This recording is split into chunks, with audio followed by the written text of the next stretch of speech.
Welcome to Stories After Midnight. Today we're going to be reading The Fright Zipper. This is from a collection of stories called 54 Sleepless Nights, written by Tobias Wade. I hope you enjoy this story, and if you do, consider checking out the other ones and purchasing yourself a copy of his book. And thank you for letting me read this story to you. Thank you for choosing it. I hope you enjoy. I still have nightmares about how cleanly the flesh peeled back from the bone. Somehow, I think it would have been easier if it had been messier, but I'm getting ahead of myself. Let me first be clear about the fact that I don't have a sister. I mean that in the most literal way. My mother didn't give birth to a girl. My father didn't sleep with anyone who gave birth to a girl. It was just me, an only child, living with my parents and this girl who pretended to be part of the family.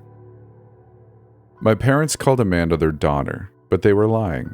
I know because it was only me in the house until I was almost 7, and then there was Amanda. My mother pretended she had given birth to Amanda, and that she had lived with us for our entire lives. Never mind that they only had photos of me before I was 7. They swore up and down that I must have been too young to remember her. But I was still so young when she showed up, and I didn't know any better. So I let the lie continue until it was too late to do anything about it. If my parents had to choose one of us, they'd keep Amanda and get rid of me. She did better in school and had more friends, and played the piano better than me. She was happier and smiled more, and it suited her more naturally than it did me. Everyone who didn't know her loved her, but I knew she didn't belong, and I hated her for it. And if they knew her secret, they would have hated her too. My parents pretended not to notice the zipper on the back of Amanda's head. It started near the top of her head, a small golden link of metal with long, thin golden teeth running all the way up to the base of her skull.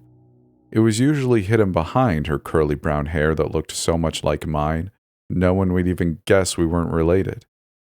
Even when I pulled her hair back and pointed the zipper out, my parents only yelled at me for picking on my sister and told me to leave her alone. I spent a lot of time wondering what was underneath that zipper. Sometimes I think there was a monster under there that put my parents under a spell, that it was just biding its time, hidden from the world, waiting for the moment I let my guard down to pull down the skin and attack. I asked her about it more than once, but she'd only grin and put a finger up to her lips or wink conspiratorially in acknowledgement without resolution. I think I could have learned to accept Amanda, zipper and all, if the rest of my school could have accepted me. But it wasn't fair that my friends only seemed to want to spend time with me as an excuse to be friends with her. Or whenever I was invited somewhere, it was as an afterthought, just Amanda and her brother, like I wasn't even a person on my own. It wasn't her fault though. As we got older, the less I hated her, and the more I hated myself for not being good enough. And the more I hated myself, the less effort I put in, forgetting to shower for a week at a time until my parents would basically force me. Every time Amanda got an award in school or performed a piano recital or did anything that I couldn't, I'd just hate myself a little more. It got to the point where I didn't even like leaving the house anymore. Let my parents and Amanda go out and be the perfect family. Let them forget I even existed. All the better. At least, when I was alone, I wasn't feeling myself being constantly compared to her and coming up short. Until the day when Amanda cornered me in my room and asked me, "Why don't you just run away if you hate it here so much?"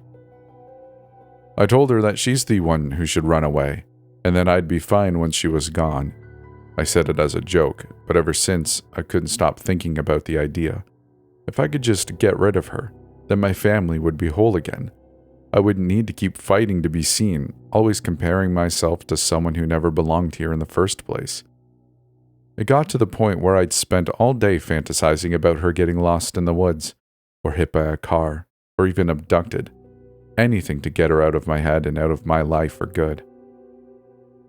I got my chance one day when my family went to the ocean together.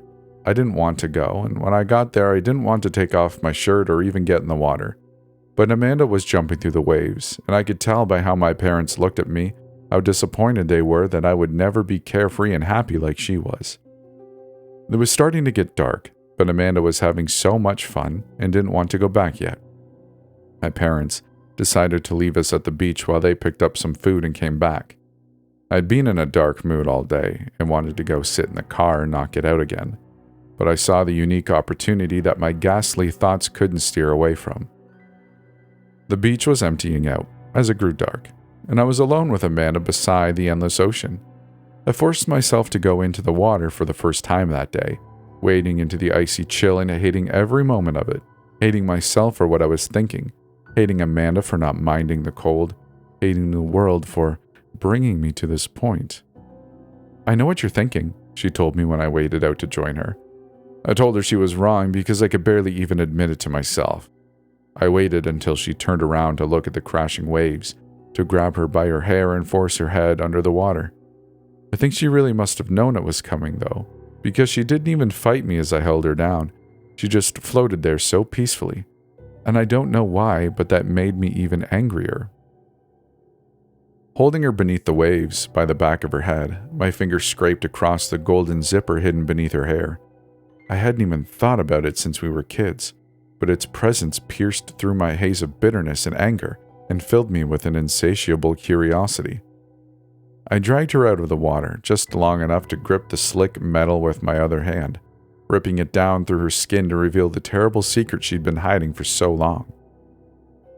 The skin parted as cleanly as a wetsuit being stripped off, and I was amazed to see more skin and hair beneath it, and beneath that a second golden zipper.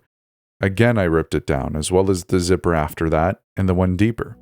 There was blood leaking into the water from somewhere, but I was so intent upon the grisly task that I couldn't stop stripping away one layer after the next. Hidden beneath each suit of flesh was always another, smaller one. It felt less like I was stripping away layers of skin and more like stripping back the years until deep within the mess of blood, there was only a child remaining. But I kept pulling away the false skin, one layer at a time, until panting and gasping, the final zipper parted the skin to reveal nothing underneath. Strewn around me were the ruins of all those different layers, with nothing at all at the center to reveal the monster I'd been searching for. I stayed a long time in those icy waters, the layers of skin bobbing around me in the dark like discarded swimwear. I couldn't even imagine going back to shore and joining my parents for dinner or pretending to help them search up and down the beach for someone they'd never find. Then slowly, carefully so as not to damage it, I took the largest outer layer of skin and stepped into it, my feet sliding all the way down to where her feet had been, and then up over my head, finding the skin fit me more naturally than my own did, all the way until it encompassed me completely, and then reaching behind to zip the golden zipper and seal myself within. I don't know what became of me in those dark waters, but from that day on, people called me Amanda and I didn't correct them. It felt wrong at first, but I liked how they looked at me, and how I looked at myself. My parents never asked what happened to their son, but I don't think that means they never cared about him.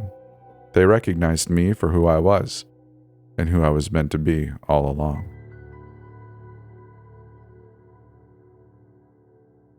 I hope you enjoyed this story. If you did, let me know.